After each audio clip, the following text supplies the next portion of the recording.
Hey guys, in this video, I'll show you how to add a footer in Weebly. First, log into your account and click the Edit Site button at the top right. Once inside your editor, go to the bottom of your website so you'll have an access to your footer. But for here, you can go and customize it, but you need a premium plan for that feature. But once you've upgraded, you can easily customize that. On the other hand, on different themes of your website builder, you'll automatically have a footer. Now, you can also manually add them. For example, I'm gonna delete this element and show you how. So the first thing is you can go and add a section by dragging it at the bottom.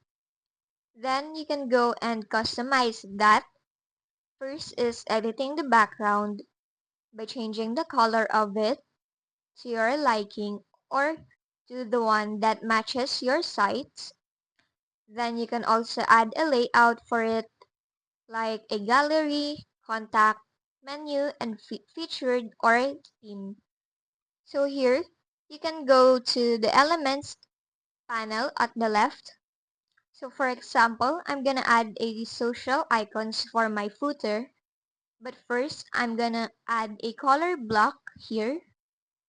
Now, choose social icons from the left panel and drag it in there, and that will serve as your footer. You can go ahead and manage those icons and choose one based on what you want. You can also go and change the alignment and the spacing of it. Now, you can add other elements to your footer by accessing it to the left panel and just drag it to that space. And that's just basically it. That's how you add a footer in your Weebly website. If this video helped you, don't forget to like, subscribe, and hit the bell icon for more tutorials.